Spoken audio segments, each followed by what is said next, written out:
Hello મિત્રો, આજે આપણે હાંડવો બનાવીશું જે કુકરવાળો હોય. આ મેં દાળ અને ચોખા પલાળીએ 4-5 કલાક માટે અને હવે આપણે આને ક્રશ કરીશું. આ પાણી કાઢી નાખશું. 3 વાટકી જેવા ચોખા છે અને 1-2 મુઠ્ઠી ચણાની દાળ છે ને થોડી અડદની દાળ છે. મેં 4-5 કલાક પહેલાં પલાળી રાખી હતી. હવે આ બધું જો આપણે પાણીનું કાઢી લઈશું અને આપણે એને ક્રશ કરીશું દહીં નાખીને, એટલે આપણો આથો સરસ આવી જાય. હવે આપણે પાણી નીકાળી દઈશું. આ મિક્સરમાં આપણે લઈ લઈશું બધું મિક્સ કરીને આની અંદર મલામાં, અને આપણું થોડું દરદરું પીસવાનું છે. પછી આમાં થોડી આપણે છાશ નાખીશું.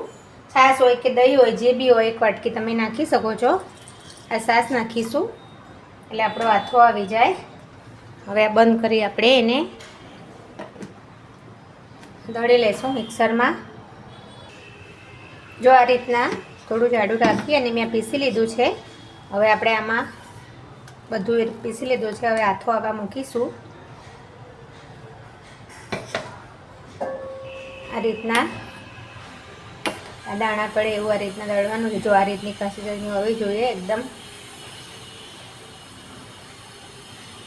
તો આપણું તૈયાર છે. અને આપણે 6 થી 7 કલાક માટે આથો હવામાં મૂકીશું.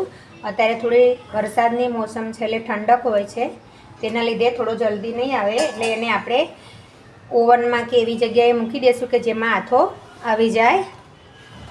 તો આપણે આને ઢાંકી અને આથા માટે મૂકી દઈશું. જો ઓવન ના હોય તો ડબ્બામાં બી તમે મૂકી શકો છો. તો આપણે આ મૂકી દઈશું આને.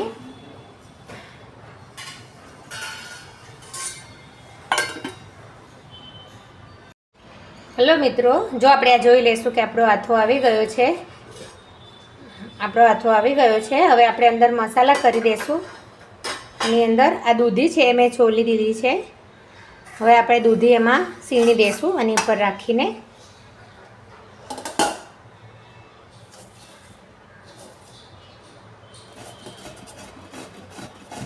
આ રીતના આપણે દૂધી એમાં સીણી લઈશું.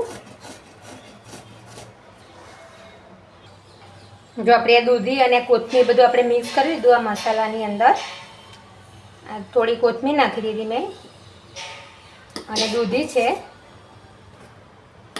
આ રીતના બધું મિક્સ કરીને હવે આપણે બધા મસાલા કરીશું. આપણે આ આદું, લસણ અને મરચાં છે એને મિક્સરમાં આપણે એકવાર વાટી લઈશું ઝીણા ઝીણા. એટલે આપણે ફાઇન પેસ્ટ નથી કરવાની, કચરા વાટી લઈશું.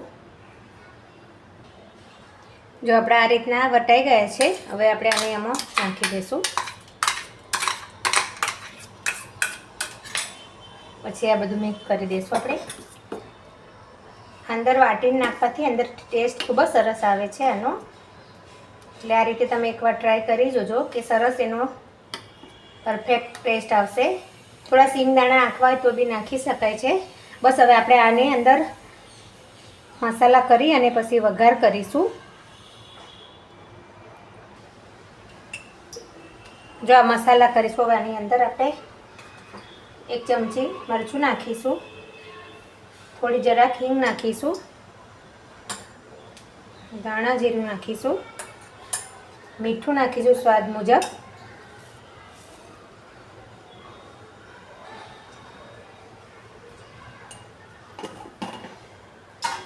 હવે આપણો વઘાર બી આવી ગયો છે. આની અંદર રાઈ એડ કરીશું. મેં તેલ લઈ લીધું 2 ચમચી. રાઈ તમને જે પ્રમાણે ગમતી હોય રીતે લઈ લેવાની.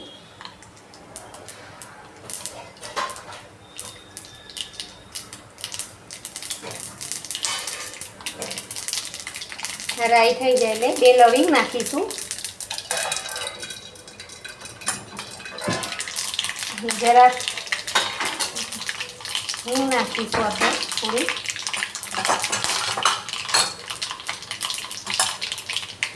લીમડાના પાન,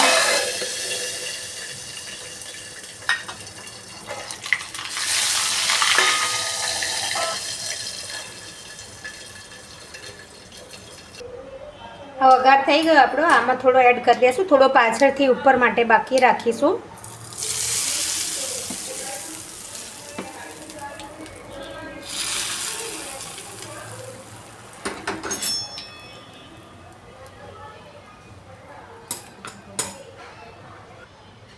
આપણે આ સોડા એડ કરી દઈશું આની અંદર.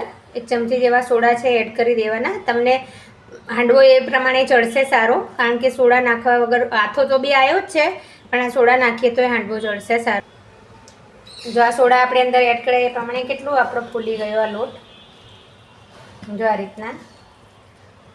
હવે આપણે આનો વઘાર કરી લીધો છે અંદર. હવે આ જો ઢોકળાનું એક મેં કુકર લઈ લીધું છે, એની નીચે રેત રાખી દીધી છે, અને હવે આપણે આની અંદર આ મિશ્રણને એડ કરી દઈશું. આમાં રેડી દઈશું અંદર, એટલે આપણું ધીમા તાપે ચડવા દઈશું.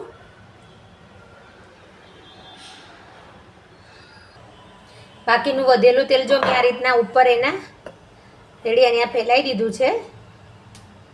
હવે આપણે એની અંદર ઉપર તલ નાખી દઈશું.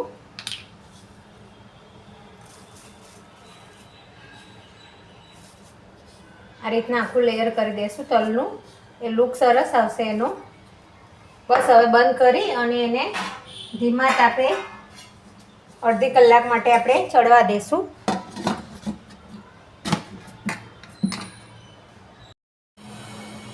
જો આપણો હાંડવો થઈ ગયો છે તૈયાર. હવે આપણે એની અંદર સ્ટીક નાખીને જોઈ લેશું.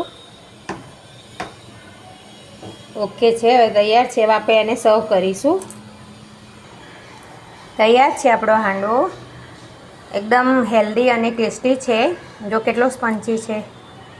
એકવાર જરૂરથી ટ્રાય કરજો. અને આ ડિનરમાં બેસ્ટ છે. તમે ચા સાથે મરચાં, ચટણી કોઈ બી સાથે તમે ખાઈ શકો છો. તો જરૂરથી એકવાર ટ્રાય કરજો. મારી ચેનલને સબસ્ક્રાઈબ અને શેર કરજો, જેથી મારા અવનવા વિડીયો તમને જોવા મળે. આવજો.